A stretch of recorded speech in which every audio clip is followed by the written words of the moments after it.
V D Savarkar Kerala രാഷ്ട്രീയത്തിൽ ഇപ്പോൾ വലിയ തരത്തിലുള്ള ചർച്ചാ വിഷയമായിട്ടുള്ള ഒന്നാണ്. നമുക്കറിയാം ആഗസ്റ്റ് 15-ൻ്റെ ഭാഗമായിട്ട് വന്ദേ ഭാരതമാണ് ആദ്യം വലിയ വിഷയമായത്. അതിനുശേഷം വീണ്ടും കത്തി വന്നിരിക്കുന്നത് വി ഡി സവർക്കറാണ്. വി ഡി സവർക്കറിന് എന്താണ് രാഷ്ട്രീയ രംഗത്ത് പ്രത്യേകിച്ച് ഇന്ത്യൻ സ്വാതന്ത്ര്യ സമരത്തിൽ എന്ത് റോളാണ് അദ്ദേഹം കാഴ്ചവെച്ചിട്ടുള്ളത് എന്നുള്ളതും, ഇത്രയേറെ ബ്രിട്ടീഷുകാരോട് ഷൂസ് എഴുതിയത് അദ്ദേഹത്തിൻ്റെ മകൻ്റെ വാക്കുകൾ കടമെടുത്ത് പറയുകയാണെന്നുണ്ടെങ്കിൽ ബോംബെ ഹൈക്കോർട്ടിൽ അവർ കൊടുത്ത ഔദ്യോഗിക കണക്ക് പ്രകാരം 10, പക്ഷേ 10 അല്ല അതിൽ മുകളിലുണ്ട് എന്നുള്ളത് പല എഴുത്തുകാരും പല ഈ പറഞ്ഞ പോലെ ഹിസ്റ്റോറിയൻസും കൃത്യമായി പറയുന്നത് പല അതിൽ മുകളിലുള്ള എമൗണ്ട് അവർ പറയുന്നുണ്ട്. അപ്പോൾ എന്നിരുന്നാൽ പോലും മിനിമം 10 എന്നുള്ള രീതിയിൽ നമുക്ക് പറയാം.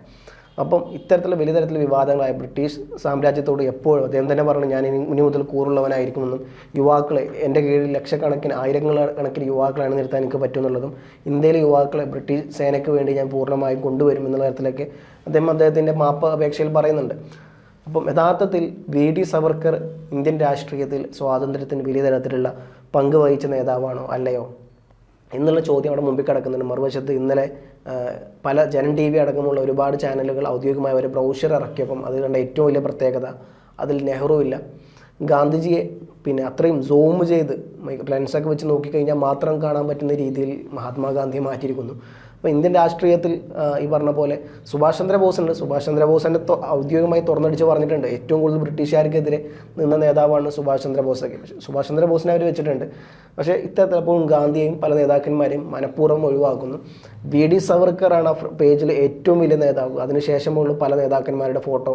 അപ്പോൾ ഇത്തരത്തിൽ കാര്യങ്ങളെല്ലാം വളരെ സിസ്റ്റമാറ്റിക്കായി കൊണ്ടുപോകുന്നു. അപ്പോഴും വലിയ ചർച്ചാ വിഷയമാണ് എന്ത് കോൺട്രിബ്യൂഷനാണ് വി ഡി സവർക്കർ ഇന്ത്യൻ രാഷ്ട്രീയത്തിൽ സ്വാതന്ത്ര്യത്തിന് വേണ്ടി തന്നത് എന്നുള്ള സാധനം. എങ്ങനെയാണ് സാറ് വി ഡി സവർക്കറിൻ്റെ ഒരു കോൺട്രിബ്യൂഷൻ ഇന്ത്യൻ ഇൻഡിപെൻഡൻസിന് വേണ്ടി തന്ന രീതിയിൽ കാണുന്നത്? വീര സവർക്കർ ഞാൻ പറഞ്ഞില്ല.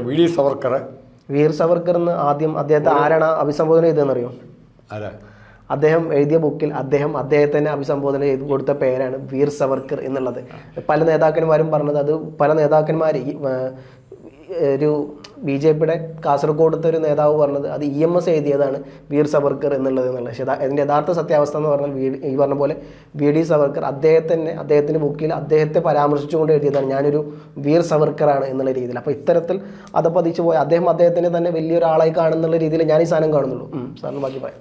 ഞാൻ കാണുന്നത് വീര സവർക്കറിൻ്റെ ഒരു ഏക പ്രത്യേകത അല്ലെങ്കിൽ വീര സവർക്കറെ നമ്മുടെ മനസ്സുകൊണ്ട് അദ്ദേഹത്തെ സ്വീകരിക്കാൻ അല്ല അക്സെപ്റ്റ് ചെയ്യല്ല സ്വീകരിക്കാൻ വെറുക്കപ്പെടേണ്ട ആളല്ല എന്ന് പറയാനുള്ള പ്രധാനപ്പെട്ട കാരണം ബ്രിട്ടീഷുകാർ ഈ മനുഷ്യനെ പിടി ജയിലിൽ വിട്ടുന്നൊരു സത്യമാണ്, ഫാക്റ്റാണ്. എന്ത് കാര്യത്തിനായിരുന്നു തേങ്ങാ മോഷണത്തിനോ കശുവണ്ടി മോഷണത്തിനോ അല്ലെങ്കിൽ പീഡനത്തിനോ എന്ത് കാര്യത്തിനായിക്കോട്ടെ ബ്രിട്ടീഷുകാർ ഈ മനുഷ്യനെ എന്തിനാണ് ജയിലിൽ പിടിച്ചിട്ടത്? ദീർഘകാലം ഇട്ടു. അപ്പോൾ അതുപോലെ തന്നെ ഇദ്ദേഹത്തെ പോലെ തന്നെ ത്രിലോക്യ ചക്രവർത്തി എന്ന് പറഞ്ഞ വേറെ ആളുണ്ട്, ഇദ്ദേഹത്തെക്കാൾ കൂടുതൽ കാലം ഇട്ടത്. പിന്നെ രണ്ടാമത്തെ കാര്യം, ഇദ്ദേഹത്തെ ഷൂനക്കി എന്ന് വിളിക്കാനുള്ള കാരണം എന്താ? ബ്രിട്ടീഷുകാർക്ക് വേണ്ടി ഇദ്ദേഹം എന്ത് സഹായം ചെയ്തു കൊടുത്തത്? ബ്രിട്ടീഷുകാർക്ക് വേണ്ടി എന്ത് പ്രത്യേക സഹായം അല്ലെങ്കിൽ സ്വാതന്ത്ര്യ സമരത്തെ ഒറ്റുകൊടുത്തുകൊണ്ട് എന്ത് പ്രത്യേക സഹായം ചെയ്തു പറയാമോ? ഇന്ത്യയിലെ യുവാക്കളെ, അതായത് ഇന്ത്യയിൽ ജീവിച്ച് ലോകത്തിലെ ഏറ്റവും കൂടുതൽ യുവാക്കളുള്ള രാജ്യമാണ് ഇന്ത്യ. ആ യുവാക്കളെ ബ്രിട്ടീഷ് സേനയ്ക്ക് വേണ്ടിയിട്ട് താൻ കൊണ്ടുവരുമെന്നുള്ളതും അത് മുഖാന്തരം ബ്രിട്ടീഷുകാർക്ക് വീണ്ടും ഇന്ത്യയിൽ കാലാകാലം ഭരിക്കാം എന്നുള്ള രീതിയിലെല്ലാം അദ്ദേഹത്തിൻ്റെ ഓഫർ ബ്രിട്ടൻ അദ്ദേഹം കൊടുത്തായിരുന്നു എന്നുള്ളതാണ്. അപ്പോൾ അത്തരത്തിലുള്ള ഒരാളെ എന്ത് വില കൊടുത്തും എങ്ങനെയെങ്കിലും ജയിലിൽ നിന്ന് പുറത്താക്കുക, അതിന് വേണ്ടിയിട്ട് എൻ്റെ രാജ്യം അവിടെ എന്തോ ആയിക്കോട്ടെ അത് കുറേ കാലം കത്തിക്കമർന്നോട്ടെ, ഒരുപാട് പിന്നെ വംശീയ അല്ലെങ്കിൽ വർഗീയ കലാപം നടന്നോട്ടെ, ആ സമയത്ത് ഭഗത് സിംഗ് ഒക്കെ പറഞ്ഞു നിങ്ങൾക്ക് എന്നെ വേണമെങ്കിൽ തൂക്കിക്കൊല്ലാം, പക്ഷേ ഇതിൽ നിന്ന് ഞാൻ പിന്മാറാൻ പോകുന്നില്ല, ഇത്തരത്തിൽ പറഞ്ഞ ഒരുപാട് നേതാക്കന്മാർ മുമ്പിലുണ്ട്. അപ്പോൾ ഇത്തരത്തിലുള്ള നേതാവിന് ഷൂ നക്കി എന്നല്ലാണ്ട് എന്താണ് അതിനപ്പുറത്തോട്ട് വിളിക്കുക? അല്ല, അതിനെ വിളിക്കണം. അങ്ങനെയാണ് എല്ലാ കമ്മ്യൂണിസ്റ്റ് നേതാക്കന്മാരെ വിളിക്കണം. ബ്രിട്ടനെ സഹായിച്ചതിൻ്റെ പേരിലാണ് ഇന്ത്യയിലെ മുഴുവൻ കമ്മ്യൂണിസ്റ്റ് നേതാക്കന്മാരെ ഷൂ നക്കുകൾ. ഗാന്ധി ഷൂ നക്കിയ ബ്രിട്ടീഷ് സെക്കൻഡ് വേൾഡ് വാറിൽ യുദ്ധസന്നാഹമായിട്ട് സഹകരിക്കണം. ഗാന്ധി വേറെ ആരുമില്ല, കോൺഗ്രസും ഗാന്ധിയും പറഞ്ഞു. അപ്പോൾ അങ്ങനെ ആദ്യ അർത്ഥത്തിൽ ആ ഷൂ നക്കുന്ന ആ സമയത്ത് ഹിറ്റ്ലർ നേരിട്ട് കത്തെഴുതുന്നുണ്ട് ഗാന്ധിക്ക് യുദ്ധത്തിൽ പങ്കുചേരണം എന്ന് പറഞ്ഞുകൊണ്ട് തങ്ങളുടെ ഭാഗത്ത്. ഗാന്ധിജി അതിനെ എഴുതി കൊടുത്ത താല്പര്യമില്ല എന്നുള്ള രീതിയിലാണ്. അല്ല, സുഭാഷ് ചന്ദ്രബോസ് നേരിട്ട് പോയി ജപ്പാനുമായിട്ട് മീൻസ് ജപ്പാനുമായിട്ട് അലയൻസ് ഉണ്ടാക്കിയായിട്ട് അലയൻസ് ഉണ്ടാക്കിക്കൊണ്ട് പോരാടാൻ വരികയാണ്. അതെ, അപ്പം ഗാന്ധിജിയാണ് അതിന് തടസ്സം ഉണ്ടാക്കിയത്. അല്ല, ഞാൻ പറഞ്ഞത് സുഭാഷ് ചന്ദ്രബോസ് ഇന്ത്യയിൽ നിന്നും രക്ഷപ്പെട്ട് ജർമ്മനിയുടെ സഹായത്തോടെയും ജപ്പാന്റെ സഹായത്തോടെയാണ് ഈ പരിപാടികളായിട്ട് മുമ്പോട്ട് പോകാൻ പറ്റിയത്. മറിച്ച് വീര സവർക്കർക്ക് അങ്ങനെ ഒരു ചാൻസ് കിട്ടിയില്ല. വെള്ളത്തിൽ ചാടി രക്ഷപ്പെടാൻ നോക്കി എന്നാലും പിന്നീട് പിടിക്കപ്പെട്ടു എന്നാണ് പറഞ്ഞത്. അപ്പം അങ്ങനെ വീര സവർക്കർക്ക് ബ്രിട്ടനെ പ്രകടമായി പരസ്യമായി ഏത് തരത്തിൽ റിക്രൂട്ട് ചെയ്തോ, എവിടെ റിക്രൂട്ട് ചെയ്യാമെന്ന് പറഞ്ഞു, റിക്രൂട്ട് ചെയ്തിട്ടില്ല. അങ്ങനെയാണെങ്കിൽ യാതൊരു കാരണവശാലും റഷ്യയുടെ കൂടെ ജർമ്മനി കൂടിയപ്പം ആ റഷ്യയുടെ കൂടെ കൂടിയതിൻ്റെ പേരിൽ മാത്രം, ഇന്ത്യയിലെ ഒരു ഇഷ്യൂവിൻ്റെ പേരിലല്ല, ഇന്ത്യയിലെ ഒരു പ്രത്യേക വിഷയത്തിൻ്റെ പേരിലല്ല ആരെ സഹകരിക്കണം എന്ന് പറഞ്ഞത്.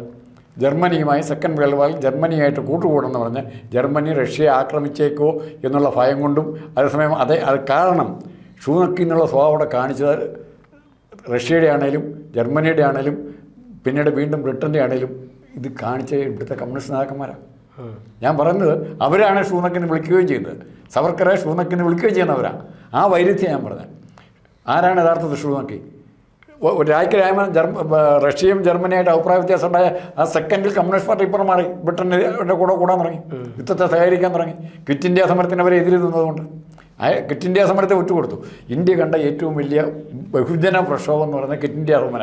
അതിനെ ഒറ്റുകൊടുത്ത പാർട്ടിക്കാരെ പറ്റി എന്താ നമ്മൾ പറയേണ്ടത്? ഷൂനക്കി എന്ന് പറയണോ അതോ അതിനേക്കാൾ കുറേ താഴ്ത്തി പറയണോ? അത് പറയാതിരിക്കുകയും സവർക്കർ ചെയ്തിട്ടുണ്ട്, എന്താ ചെയ്യുന്നത് പറയണം. പക്ഷേ എന്ത് സവർക്കർ ചെയ്തന്നെ പറഞ്ഞത് അത് റിക്രൂട്ട് അതിനൊക്കെ അത്ര ഗൗരവമുള്ള തെറ്റാണ് സി പി എംകാർ ചെയ്തിരിക്കുന്നത്. സി പി ഐ നേതാക്കന്മാർ ചെയ്തിരിക്കുന്നത് എത്രയോ ഗൗരവമുള്ള കുറ്റം. നമുക്ക് നമ്മുടെ രാജ്യത്തെ ബാധിക്കുന്ന ഒരു പ്രശ്നമല്ല, റഷ്യയുടെ താല്പര്യത്തിന് വേണ്ടി ചെയ്യുകയാണ് ചെയ്യുന്നത്. സെക്കൻഡ് വേൾഡ് ഗാന്ധിയും ചെയ്തു, അല്ല ഇവരെല്ലാം അങ്ങനെ ചെയ്തുകൊണ്ടിരിക്കുന്നത് വിദേശ ശക്തികളുടെ പ്രേരണയ്ക്ക് വഴങ്ങി ചെയ്യുകയാണ്. അപ്പോൾ ആരാ ശരിക്കും ഷൂനക്കി എന്നുള്ള ചോദ്യം ഇവിടെ വരികയാണ്. സവർക്കറിൻ്റെ അദ്ദേഹത്തിൻ്റെ രാഷ്ട്രീയത്തെ, ഹിന്ദുമതസഭയായിട്ട് ബന്ധപ്പെട്ട രാഷ്ട്രീയത്തെ, ഇന്ത്യ വിഭജനത്തോടുള്ള അദ്ദേഹത്തിൻ്റെ സമീപനത്തിൽ ഇതിനൊക്കെ എതിർക്കുന്നയാളാണ്. പക്ഷേ ഷൂനക്കിന്ന് വിളിക്കാൻ മാത്രമുള്ള പോക്കൃത്തരം അയാൾ ചെയ്തിട്ടില്ല, അല്ലെങ്കിൽ അയാളെപ്പോലെ ഒത്തിരി പേര് ചെയ്തിട്ടുണ്ട്. ഒരാളെ മാത്രം വിളിക്കാൻ പറ്റുക, അതായിരുന്നു എൻ്റെ കാഴ്ചപ്പാട്. അത് ഞാൻ പല ചർച്ചയിലും പറഞ്ഞിട്ടുമുണ്ട്.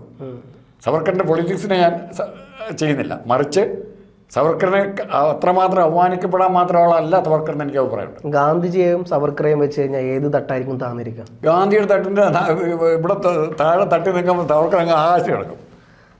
ചോദ്യത്തിന് ഉത്തരം സിമ്പിളാണ്. ഇത്രയേ ഉള്ളൂ എനിക്കും സാറിന് വായന കിട്ടാനുള്ളൂ. പക്ഷെ ഇവിടെയാണ് BJP-ക്കാർക്കും RSS-കാർക്കും അംഗീകരിക്കാൻ അല്ല, രാജ്യത്ത് നിലവിൽ ഭരിച്ചുകൊണ്ടിരിക്കുന്നത് BJP RSS ആണ്. അതുകൊണ്ടാണ് പല കാലഘട്ടങ്ങളായി ഗാന്ധിജി എങ്ങനെ ആത്മഹത്യ ചെയ്തു എന്നുവരെ ഗുജറാത്ത് PSC എക്സാമിൽ പരസ്യമായി ചോദിച്ച ടീമാണ് BJP-ക്കാർ. അപ്പോൾ ഇത്തരത്തിൽ ഗാന്ധിജിക്കും അംബേദ്കറിനും നെഹ്റുവിനൊക്കെ പുല്ലുവില കൊടുക്കുന്ന, അല്ലെങ്കിൽ സുഭാഷ് ചന്ദ്രബോസിനെ എപ്പോഴും നെഞ്ചിലേറ്റി നടക്കുന്ന, പക്ഷേ യഥാർത്ഥ സ്നേഹം സുഭാഷ് ചന്ദ്രബോസിന് ഉണ്ടായിരുന്നെങ്കിൽ അതിനെ ഞാൻ പൂർണ്ണമായിട്ട് അംഗീകരിക്കുന്നു. കാരണം സുഭാഷ് ചന്ദ്രബോസ് ഇന്ത്യൻ രാഷ്ട്രീയത്തിൽ, ഇന്ത്യൻ സ്വാതന്ത്ര്യ സമരത്തിൽ അദ്ദേഹത്തിന്റെ കോൺട്രിബ്യൂഷൻ മറ്റൊരാർക്കും ഇല്ലാത്ത, അദ്ദേഹത്തിന് അത്രയേറെ. ഒരുപക്ഷെ ഞാൻ എപ്പോഴും വിചാരിക്കാറുണ്ട്, ഗാന്ധിജിക്ക് പകരം ചന്ദ്രബോസായ സുഭാഷ് ചന്ദ്രബോസ് ആയിരുന്നു എന്നുണ്ടെങ്കിൽ ഇന്ത്യൻ സ്വാതന്ത്ര്യ സമരം 47 വരെ കാത്തു നിൽക്കേണ്ട ആവശ്യം ഉണ്ടായിരുന്നില്ല. എനിക്കൊരു അഭിപ്രായ വ്യത്യാസമുണ്ട്. ഗാന്ധിക്ക് പകരം സുഭാഷ് ചന്ദ്രബോസ് എന്നല്ല, ഗാന്ധിയും സുഭാഷ് ചന്ദ്രബോസും കൂടെ കൂടിയൊരു വ്യക്തിത്വമായിരുന്നു വേണ്ടെന്നാണ് ഞാൻ വിചാരിക്കുന്നത്. രണ്ടും ഒരുമിച്ച് പോലെ, ഒന്ന് ഈ പറഞ്ഞ പോലെ അഹിംസയിൽ മാത്രം നിൽക്കുന്ന ഒരാൾ, മറ്റൊരാൾ അടിക്കടി തിരിച്ചടി എന്നുള്ള രീതിക്കാരാണ് സുഭാഷ് ചന്ദ്രബോസ്. എങ്ങനെയാണോ ഇങ്ങോട്ട് അതേപോലെ തന്നെ അങ്ങോട്ടും എന്നുള്ള രീതിക്കാരാണ്. ഗാന്ധിജി സംശയം അദ്ദേഹം എപ്പോഴും സമാധാനത്തിന്റെ പാത, ഒരിക്കലും ഒരു ചോരക്കളം ഉണ്ടാവരുത്, അവർക്കും കൂടുമ്പോണ്ട് ഞങ്ങൾക്കും കൂടുമ്പോണ്ട്, ഇത്തരത്തിൽ ചിന്തിക്കുന്ന നേതാവാണ് ഗാന്ധിജി എന്ന് പറയുന്നത്. അതുകൊണ്ടാണ് ഇത്രയേറെ ലാഗായി പോയി എന്ന് വിശ്വസിക്കുന്ന ഒരാളാണ് ഞാൻ.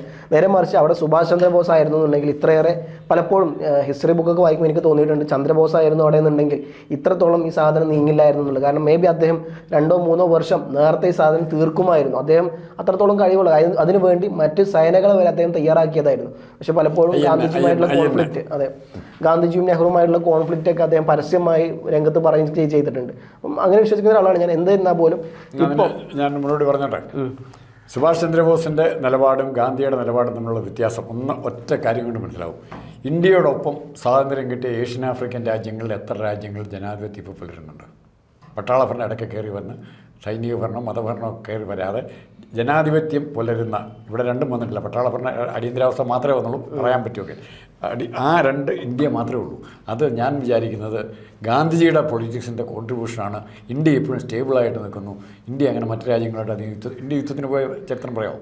ഇല്ല, ഇന്ത്യ ഈ പറഞ്ഞ പോലെ ഫസ്റ്റ് അടിക്കാൻ ഇന്ത്യ ഒരിക്കലും അങ്ങോട്ട് പോകില്ല. ഈവൻ ന്യൂക്ലിയർ ആയുധത്തിൽ പോലും അതാണ് മഹാത്മാഗാന്ധി സുഭാഷ് ചന്ദ്രബോസും തമ്മിലുള്ള വ്യത്യാസം. അക്രമവാസന കാണിക്കുന്നില്ല. സൈനികമായി സുഭാഷ് ചന്ദ്രബോസും ഈ പറഞ്ഞ പോലെ അക്രമം ഉണ്ടാക്കില്ല അയൽവാസികളോടുമായിട്ടൊന്നുമല്ല. സുഭാഷ് ചന്ദ്രബോസ് ഇവിടെ വന്ന കൊളോണിയിൽ നമ്മളെ അടിച്ചമർത്തി കീഴ്പ്പെടുത്തി ഇല്ലാണ്ടാക്കാൻ വന്ന ശത്രുക്കൾക്ക് ഇതിന് അദ്ദേഹം ഇത്തരത്തിലുള്ള പോരാട്ട വീരല്ല. സുഭാഷ് ചന്ദ്രബോസിനുള്ള പോരാടി ഭഗത് സിംഗ്, ചന്ദ്രശേഖർ ആസാദ്, ഒത്തിരി പേരുണ്ട്. അവരൊക്കെ ആ കൂട്ടത്തിലൊന്നും കമ്മ്യൂണിസ്റ്റ് പാർട്ടിക്ക് നേതാക്കന്മാരില്ലെന്നേ. അവരാണ് എന്നിട്ട് സവർക്കറെ ഇപ്പോൾ INA ഉണ്ടായിരുന്ന പഴയ കാലത്ത് INA എന്തിന് ഫോർവേഡ് ബ്ലോക്ക് ചിത്രരഞ്ജൻ, അങ്ങനെ ചിത്രരഞ്ജനല്ലേ പേര്, അതോ അയ്യോ നമ്മുടെ സെക്രട്ടറി, സ്റ്റേറ്റ് സെക്രട്ടറി ഫോർവേഡ് ബ്ലോക്കിലെ നമ്മുടെ ഇപ്പോഴാണ് കമ്മിറ്റിയിലൊക്കെ വന്നിട്ടുണ്ട്. ആ മനുഷ്യനാ പറഞ്ഞെങ്കിൽ പോലും നമുക്ക് മനസ്സിലാക്കാം. കാരണം ഫോർവേഡ് ബ്ലോക്കിൻ്റെ ബോസിൻ്റെ പാർട്ടി, കമ്മ്യൂണിസ്റ്റ് പാർട്ടിക്ക് ഇതെന്ത് പറയുന്ന കാര്യം, എനിക്ക് അവിടെയാണ് പ്രശ്നം. അതുകൊണ്ട് ഈ കമ്മ്യൂണിസ്റ്റ് പാർട്ടിയുടെ ഇത്തരം നിലപാടുകളാണ് ഇവിടെ BJPയെയും RSSനെയൊക്കെ വളർത്താൻ സഹായിക്കുന്നത്. പക്ക രാജ്യദ്രോഹം. ഒറ്റ കാര്യം മാത്രം പറയാം, അതുകൊണ്ട് കാര്യം മനസ്സിലാവും എന്തുകൊണ്ട് കമ്മ്യൂണിസ്റ്റ് പാർട്ടിയാണ് ചീന ചെയർമാൻ നമ്മുടെ ചെയർമാനെ വിദേശ രാജ്യത്തെ ചെയർമാൻ വിളിക്കുന്ന ഏക കമ്മ്യൂണിസ്റ്റ് പാർട്ടികളിൽ തന്നെ ലോകത്തിലെ ഏക കമ്മ്യൂണിസ്റ്റ് പാർട്ടി കേരളത്തിലുണ്ടായിരുന്നത്, അല്ലെങ്കിൽ ഇന്ത്യയിലുണ്ടായിരുന്നത്. ചീന ചെയർമാൻ നമ്മുടെ ചെയർമാൻ, അങ്ങനെ ആർക്കെങ്കിലും വിളിക്കാൻ പറ്റുമോ? ആർക്കെങ്കിലും വിളിക്കാൻ പറ്റുമോ? ചൈന ഇന്ത്യയായിട്ട് യുദ്ധം ഉണ്ടായപ്പോൾ EMS പറഞ്ഞ എന്താ? അച്യുതാനന്ദൻ രക്തം കൊടുക്കണം, ഇന്ത്യൻ പട്ടാൾക്കാർക്ക് മുറിവേറ്റവർക്ക് കൊടുക്കാൻ വേണ്ടി രക്തം ദാനം ചെയ്യണമെന്ന് പറഞ്ഞപ്പോൾ അതിനെ എതിർത്ത് പാർട്ടി ചെയ്താ. അപ്പോൾ ആരാ ഷൂ നക്കി? ആ ഒറ്റ ഒന്നാമത്തെ ഷൂ നക്കി സവർക്കർ വേണേൽ രണ്ടാമത്തെ ആയിരിക്കും, പക്ഷേ ഒന്നാമത്തെ ഷൂ നക്കി ഇവിടുത്തെ കമ്മ്യൂണിസ്റ്റ് പാർട്ടിയുടെ നേതാക്കളെ ഉറപ്പിച്ച് പറയും. എന്നാലും ഞാൻ ആ വിഷയത്തോട് അങ്ങനെയല്ല യോജിക്കുന്നത്, ഞാൻ വേറെ തരത്തിലുള്ളതാണ്. എന്തായിക്കോട്ടെ, നമ്മളിപ്പോൾ സവർക്കറെ കുറിച്ച് പറയുകയാണെങ്കിൽ 1911 ഇരട്ട ജീവപര്യന്തം, അതായത് ഏകദേശം 50ഓളം വർഷത്തോളം ശിക്ഷിക്കപ്പെടാൻ വേണ്ടി ആൻഡമാൻ സെല്ലിൽ പ്രത്യേകിച്ച് കാലാപ്പാനിയിലാണ് അദ്ദേഹത്തെ അടച്ചിരുന്നത്. ഈ പറഞ്ഞ പോലെ ജയിലിലെത്തിയതിനു ശേഷം 6 മാസം തികയുന്നതിന് മുമ്പ് അദ്ദേഹത്തിൻ്റെ ആദ്യ മാപ്പപേക്ഷ പുറത്തു വന്നു. മാപ്പപേക്ഷ അക്സെപ്റ്റ് ചെയ്യുന്ന 1911 ആഗസ്റ്റ് 30 അദ്ദേഹത്തിന്റെ ആദ്യ ദയാഹർജി മാപ്പപേക്ഷ നൽകി.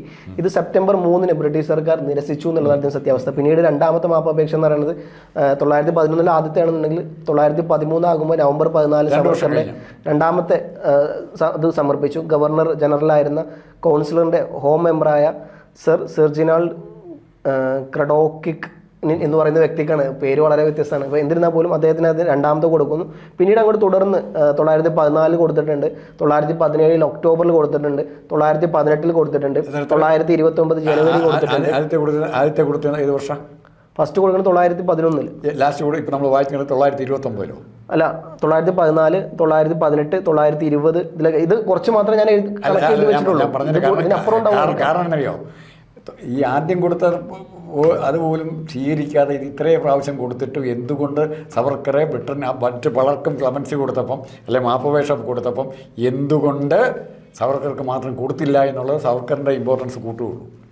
അല്ല, തുടർച്ചയായി മാപ്പപേക്ഷ 1921 അദ്ദേഹത്തെ ആദ്യമായിട്ട് ആൻഡമാനിൽ നിന്നും പിന്നീട് പല ജയിലിലോട്ട് മാറ്റിയതും 1924 അദ്ദേഹത്തെ ജയിലിൽ നിന്ന് മോചിപ്പിച്ചതെല്ലാം. എന്തായാലും ഏകദേശം അതിനുശേഷം ബ്രിട്ടീഷ് സർക്കാരിനെ പെൻഷൻ വാങ്ങിച്ചുകൂടി ജീവിച്ച നേതാവാണ് VD സവർക്കർ എന്ന് കൂടി ഞാൻ ഇതോടൊപ്പം തന്നെ 60 രൂപ മാസ പെൻഷൻ ബത്ത അദ്ദേഹത്തിന് കൊടുത്തിരുന്നു. അത് കൊണ്ട് ജീവിച്ച നേതാവ് കൂടിയാണ് VD സവർക്കർ. അതായത് ബ്രിട്ടന്റെ അത്രയും കൊടുക്കാൻ തയ്യാറുള്ള ഒരാളെ എന്തുകൊണ്ട് ജയിലിൽ ഇത്രയും കാലം സൂക്ഷിച്ചു എന്നുള്ള ചോദ്യത്തിനല്ലേ ഉത്തരം പറയണം. അയാളുടെ ജീവിതം ഹോമിക്കുകയല്ലേ അവർ ചെയ്തത്. അതിന് അത്രയും ചെറുപ്പം അയാളെ യുവത്വവും ജയിലിൽ കിടന്ന് ചിലവാക്കായിരുന്നേ. പറയട്ടെ, ആദ്യത്തെ പ്രാവശ്യം അല്ല രണ്ടാമത്തെ പ്രാവശ്യമെങ്കിലും അയാളെ ജാമ്യത്തിൽ വിട്ടിരുന്നെങ്കിൽ അല്ലെ വെറുതെ വിട്ടിരുന്നെങ്കിൽ ഉറപ്പായിട്ടും ഞാൻ നിങ്ങൾ പറഞ്ഞതുകൊണ്ട് യോജിക്കുമായിരുന്നു.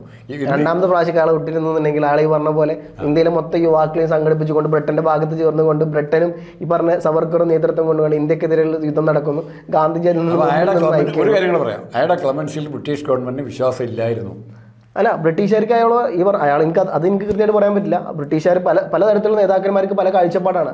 ആദ്യത്തെ ജനറലിനെ അദ്ദേഹത്തെ വിടണം എന്നുള്ള കാഴ്ചപ്പാടായിരുന്നു. പിന്നീട് അദ്ദേഹത്തിന്റെ കാലാവധി മാറുന്നു, അടുത്ത ആൾ വരുന്നു, അദ്ദേഹം അതിനെ എതിർക്കുന്നു. ഇത്തരത്തിലുള്ള പല കാര്യങ്ങളും പോകുന്നത്. അപ്പം പല നേതാക്കന്മാരെ അവിടുത്തെ ജനറലായി വരുമ്പോൾ പല ആൾക്കാരും പല രീതിയിലുള്ള നിലപാടെടുക്കുന്നത്. എന്നിരുന്നാൽ പോലും ഇത്തരത്തിൽ ബ്രിട്ടന്റെ പെൻഷനോട് കൂടി ജീവിച്ചൊരു നേതാവ് കൂടിയാണ് അദ്ദേഹം. ഇത് കൂടാണ്ട് വേറെയും ഒരുപാട് കാര്യങ്ങൾ പറയാനുണ്ട്, പക്ഷെ അതെല്ലാം കൂടി ഞാൻ ഇപ്പോൾ പറഞ്ഞാൽ ശരിയാകില്ല.